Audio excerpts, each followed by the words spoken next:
बिस्मिल्लाहिर्रहमानिर्रहीम। आज अडियाला जेल में खान साहब के साथ मुलाकात हुई है।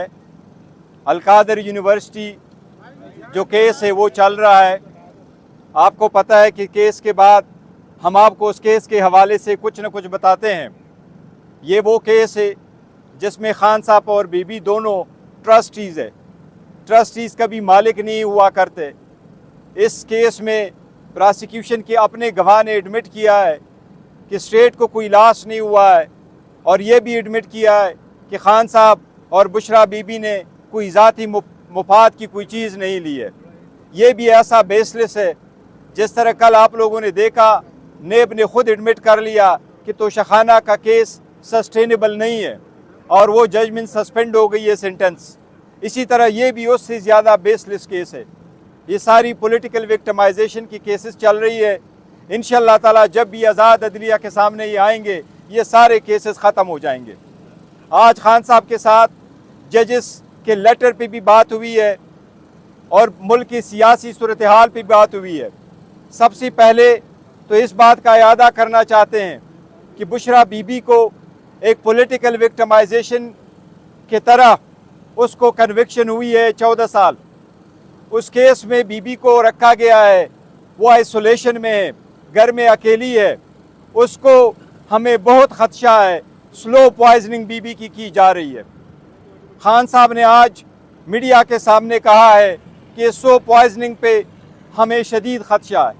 इस स्लो पॉइजनिंग की जिम्मेदार इस मुल्क के ताकतवर हल्के होंगे, क्योंकि इस वक्त बीबी की कस्टडी, बीबी जिसके कंट्रोल में है, जो उस घर जिसके कंट्रोल में है, वो लोग बीबी के ज़िंदगी के ज़िम्मेदार है। इसलिए हम बाज़ाबिता तौर पर मुतालबा करते हैं कि बीबी के सेहत का हर हाल में ख्याल रखा जाए। ये हमारा अंदेशा है कि स्लो पॉइजनिंग ऑलरेडी शुरू हो चुकी है। इसके साथ साथ खान साहब ने सुप्रीम कोर्ट से ये मुतालबा किया है कि सुप्रीम कोर्ट ने सो मोटो लिया, ये बहुत खुशाइंद है, लेकिन उन केस में उस लेटर में अदलिया की आज़ादी का आंसर शामिल है। जज साहिबान ने सिर्फ ये नहीं कहा कि वो किस सरकमस्टांसेस से गुजर चुके हैं, बल्कि उन्होंने ये कहा है कि अदलिया के में आज भी इंटरफेरेंस हो रही है। इसलिए हम खान साहब की तरफ से भी मुतालबा करते हैं चीफ जस्टिस साहब से कि वो फुल सुप्रीम कोर्ट बनाएं, फुल कोर्ट बने और इसकी तह तक जाए और वो इकदाम करे जो इंश्योर करे कि अदलिया हमेशा के लिए आज़ाद हो और अदलिया के काम में कोई इंटरफेरेंस ना करे। साथ ही हम ये कहते हैं, चीफ जस्टिस साहब से हमारा मुतालबा है कि जिस तरह बाकी केसेस जल्द से जल्द कंक्लूड हो गए, इसी तरह हम आपसे मुतालबा करते हैं, इल्तिजा करते हैं, दरख्वास्त करते हैं कि 9 मई पे जो कमीशन की पिटीशन हमारे सामने हम फाइल कर चुके हैं, वो सुप्रीम कोर्ट में 25 मई से पेंडिंग है। उस पर बराए मेहरबानी बेंच बना करके उसका फैसला किया जाए। इसी तरह खान साहब की डिस्क्वालिफिकेशन का एक केस सुप्रीम कोर्ट में पेंडिंग है। हम वो भी सुप्रीम कोर्ट से दरख्वास्त करते हैं कि उस पर भी जल्द से जल्द पिटीशन बेंच बना करके उसका फैसला किया जाए। इसी तरह हम सुप्रीम कोर्ट से मुतालबा करते हैं कि जो रिगिंग से हमने पिटीशन फाइल की है कि फार्म 45 की विक्ट्री को फार्म 47 में किस तरह शिकस्त में तब्दील किया गया, वो सारी मटीरियल हम सुप्रीम कोर्ट के सामने फाइल कर चुके हैं। हम सुप्रीम कोर्ट से इस्तदा करते हैं कि उस पे बेंच बना करके उसका भी फैसला करे। खान साहब ने आज स्ट्रांगली मजम्मत की है इलेक्शन कमीशन की इस डिसीजन को कि इलेक्शन कमीशन ने KPK में सेनेट का इलेक्शन रुकवाया है। हम इलेक्शन कमीशन से ये भी मुतालबा करते हैं कि आज आपने KPK में इलेक्शन रुकवाया। हम आपको यही कह रहे थे कि जब असम्बली नामुकम्मल थी और जब ईवान नामुकम्मल था, तो फिर स्पीकर, डिप्टी स्पीकर का इलेक्शन कैसे हुआ, प्राइम मिनिस्टर और चीफ मिनिस्टर के इलेक्शन कैसे हुए। उस वक्त हम यही पॉइंट आउट कर रहे थे कि पहले रिज़र्व सीटों के फैसला हो जाए, रिज़र्व सीटों के लोग ओथ उठा ले, फिर उसके बाद आप प्रोसेस कंप्लीट करें। लेकिन उस वक्त इलेक्शन कमीशन ने हमारी बात नहीं मानी थी, नहीं स्पीकर ने ये बात मानी थी। आज KPK में क्यों कर इलेक्शन आपने रोका है। और हम एक बार फिर ये मुतालबा करते हैं कि आर्टिकल 51 के मुताबिक किसी भी पॉलिटिकल पार्टी को जीती हुई सीटों से ज़्यादा सीटें नहीं मिल सकती। लिहाजा हम मुतालबा करते हैं दरख्वास्त करते हैं सुप्रीम कोर्ट से कि इस तरह इस पर भी हमारी एक पिटीशन सुप्रीम कोर्ट में फाइल हो चुकी है, बराए मेहरबानी उसके लिए भी बेंच बना करके उसका भी फैसला जल्द से जल्द करे ताकि ये प्रोसेस कंप्लीट हो जाए।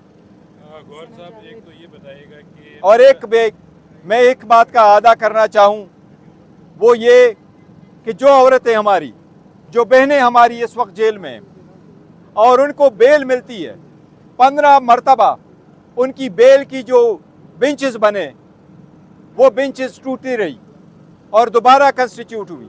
फाइनली जब उनको बेल मिली लाहौर के केसेस में तो उनको अरेस्ट किया गया, चाहे वो सनम जावेद है, चाहे वो आलिया हमजा है, उनको मियावाली के एक FIR में अरेस्ट किया गया 9 मई को। या तो वो लाहौर थी या मियावाली थी। ये सिर्फ पॉलिटिकल विक्टिमाइजेशन है, उनके बुनियादी हकूक़ की खिलाफ वर्जी है। हम सुप्रीम कोर्ट से दरख्वास्त करते हैं कि इस सिलसिले में भी इक़दाम करे ताकि वो लोग जिनको हाई कोर्ट बेल दे दे उनको दोबारा इल्लीगल FIR में ना बंद किया जाए। जी प्लीज़। ये बताइए कि बुशरा बीबी ने आज अपनी ही पार्टी पे इल्ज़ाम लगाया है कि पार्टी के अंदर से कुछ लोग उनको अमेरिकी एजेंट होने का इल्ज़ाम लगा रहे हैं। ठीक है चेयरमैन, आप इस इल्ज़ाम को कितना सीरियस लेते हैं और इस पर कोई कार्रवाई करेंगे?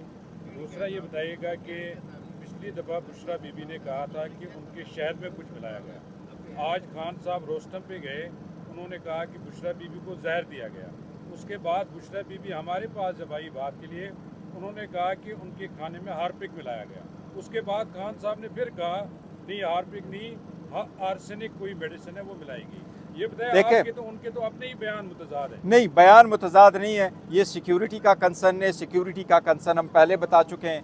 बीबी इस वक्त घर में अकेली होती है और एक ही कमरे में बंद है, दरवाजे उसके बंद है, शीशे उसके ब्लाइंड फोल्ड किए हुए हैं। इसलिए जो उनका खदशा है बिल्कुल बजाय, उनको फील हुआ है और स्लो पॉइजनिंग ऐसी हुआ करती है और जो बंदा इफ़ेक्ट होता है वही द बेस्ट जज है कि वो अपना एक्सप्लेन करे और बीबी ने खुद मीडिया के सामने एक्सप्लेन किया है। इसलिए हमने वार्न किया हुआ है कि जो कुछ अगर ऐसी सर्कमस्टांसेस कंटिन्यू रहे तो वो लोग जिनके कब्जे में बेसिकली उनकी कस्टडी है वो लोग रिस्पॉन्सिबल होंगे। पार्टी पे इल्ज़ाम लगा है अमेरिकी। पार्टी पे देखे इख्तलाफात होते रहते हैं, अगर पार्टी के अंदर है तो हमारा अंदरूनी मामला ऐसा इंशाल्लाह ताला हम रिजॉल्व कर लेंगे। खान साहब ने कहा अगर बुशरा बीबी में कुछ हुआ तो उन्होंने डायरेक्ट नाम लिया आर्मी चीफ का, तो क्या खान साहब दोबारा महाजराई चाहते हैं? देखे, महाजराई कोई नहीं चाहता, लेकिन ये बात ज़रूरी है कि आप इसको इग्नोर नहीं कर सकते। जिनके कब्जे में, जिन लोगों ने ये फैसला किया है, बीबी को बनीगाला में किसने रखा है, हमने तो रिक्वेस्ट नहीं की। जेल के मुताबिक भी अडियाला जेल में होने चाहिए थी, इक्वल ट्रीटमेंट होनी चाहिए थी। आपने उसको बनीगाला में रखा, इसलिए आपकी जिम्मेदारी है कि उसके सेहत का और उसकी ज़िंदगी का ख्याल रखा जाए। Thank you. Thank you ji, thank you.